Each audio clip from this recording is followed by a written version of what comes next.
Je vous propose maintenant de passer à la pratique et de se poser une série de questions justement par rapport à la mise en œuvre très concrète de votre projet. Le projet, c'est d'abord un plan qu'on va appeler au travers d'une série de procédures, un project plan si vous voulez en anglais, ou en tout cas un plan de votre projet qui va vous permettre de définir clairement toute une série d'étapes importantes que nous allons discuter juste après et qui vont vous permettre tout simplement d'assurer le suivi de votre projet et sa bonne réalisation. C'est donc forcément un aspect relativement formel, plus structuré, plus organisé, axé sur un processus, une procédure et des cycles de répétition et d'amélioration que vous allez mettre en place pour garantir votre efficacité.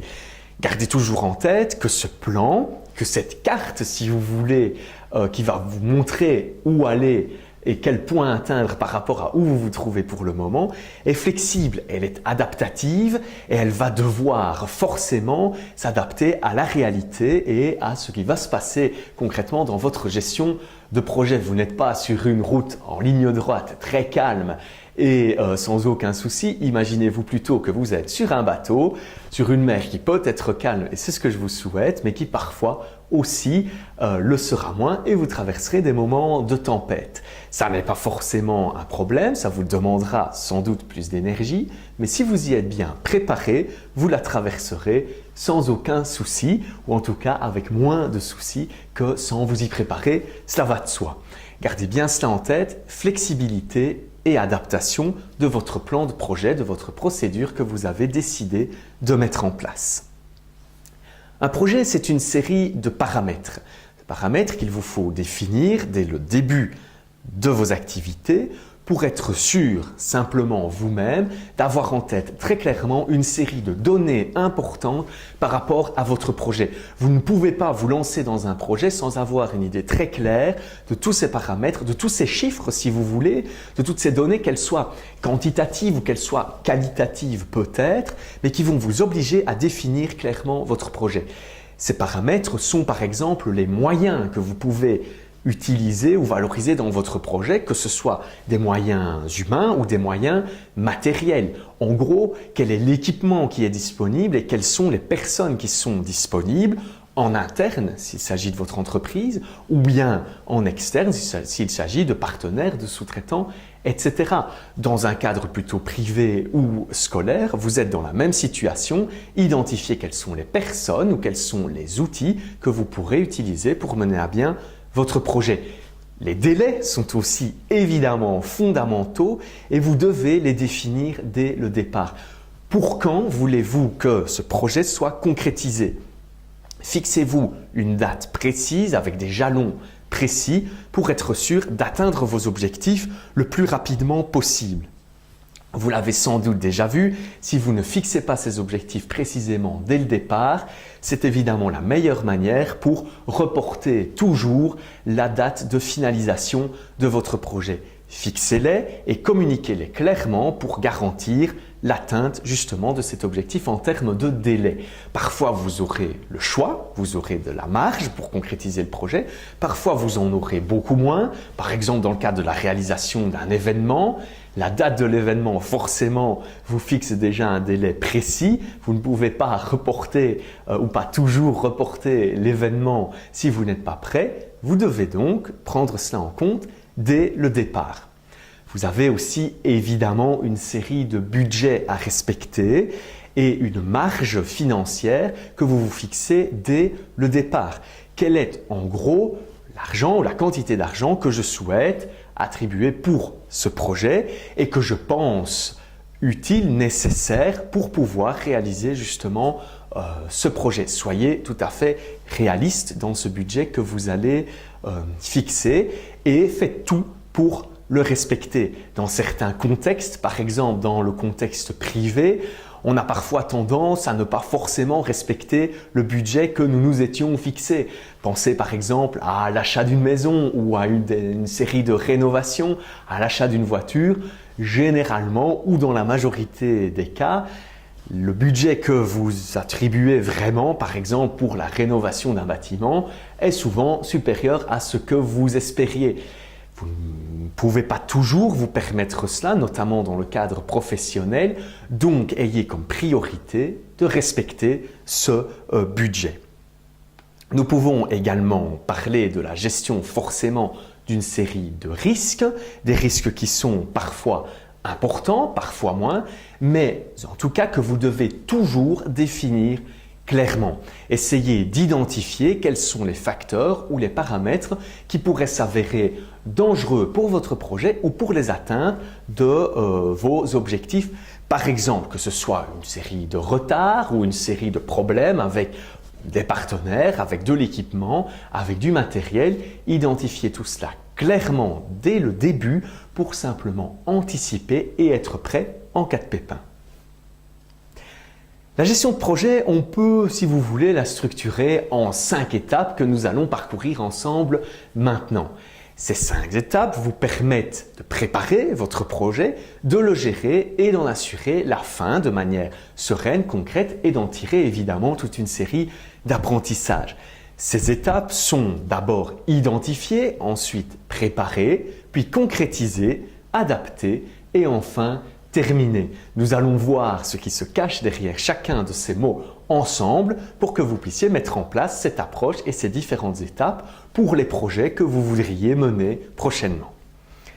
Commençons par la première étape, identifier. Qu'entend-on par identifier? C'est avant tout définir clairement, dès le départ, quels sont les objectifs de votre projet et quelles sont vos attentes ou les attentes de vos clients par exemple par rapport au projet que vous voulez mettre en place. Vous allez donc personnellement ou par exemple dans une entreprise, un comité de gestion, vous allez mettre en place une série d'objectifs stratégiques. Vous allez définir en gros la vision de ce projet. Où veut-on aller? C'est la première étape. Forcément, je vous en parlais tout à l'heure, c'est voir au loin l'objectif, le point précis à l'horizon que vous voulez atteindre. C'est dans cette étape d'identification que vous allez faire cela.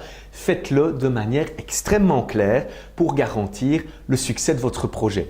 On appelle cette première phase un avant-projet ou une définition de projet, un ensemble de réflexions que vous mettez en place par rapport à cette activité. Vient ensuite la phase de préparation du projet qui est fondamentale. Ne vous lancez pas tout de suite dans le projet après la phase d'identification. Il faut d'abord le préparer au mieux pour garantir son efficacité. Zapper cette phase de préparation ne vous apportera que plus de contraintes, que plus de risques. Pensez donc à cela, bien préparer un projet, c'est gagner systématiquement beaucoup de temps et souvent de l'argent. La préparation va donc vous permettre de planifier cette réussite ou la réussite de votre projet. C'est simplement une organisation et une structuration de départ. Lors de cette étape, vous allez devoir déjà garantir l'adhésion de vos partenaires, l'adhésion des parties prenantes, c'est-à-dire que vous allez simplement discuter avec les partenaires, avec les personnes avec qui vous voudriez mettre en place ce projet précis et garantir dès le début que tout est clair, qu'elles ont bien compris vos objectifs et qu'elles y adhèrent, qu'elles vont participer avec vous. Le projet devient alors un projet collectif que vous allez assumer tous ensemble et vous partagez, si vous voulez, la responsabilité de ce projet et la responsabilité du succès de ce projet. Cette phase de communication est donc essentielle dès le départ. Vous allez devoir aussi définir une série de sous-projets. Alors, comment fonctionnent ces sous-projets?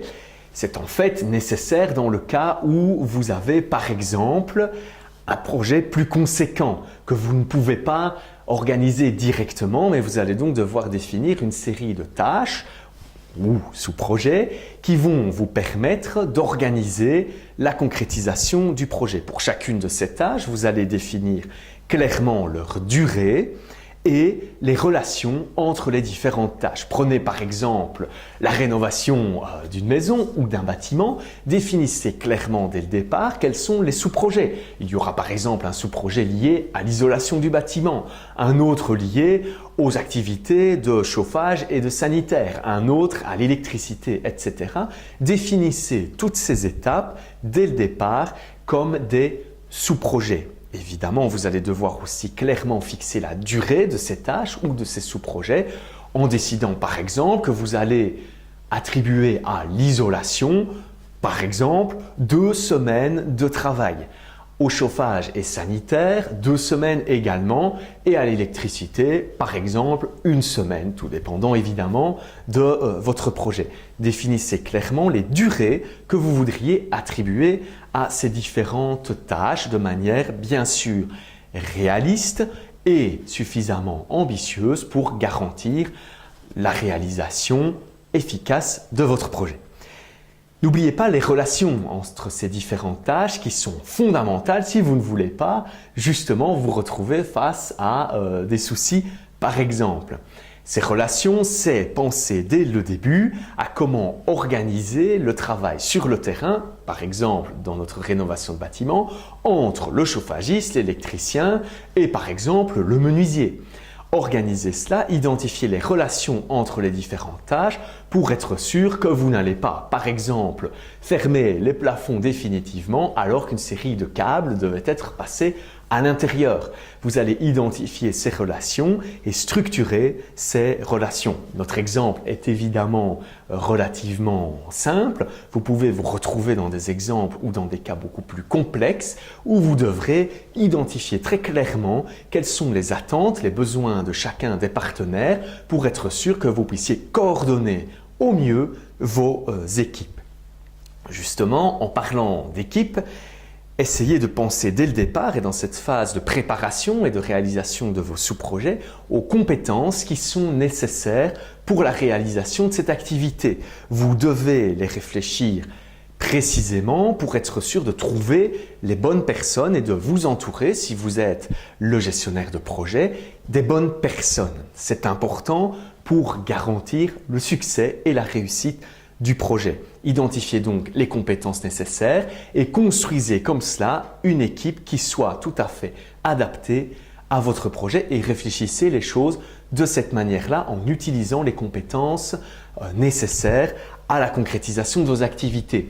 Vous les trouverez si vous êtes une entreprise parfois en interne, parfois pas et donc vous vous tournerez vers des partenaires extérieurs en sous-traitance par exemple pour garantir justement que vous ayez toutes les capacités pour mener à bien les différentes tâches.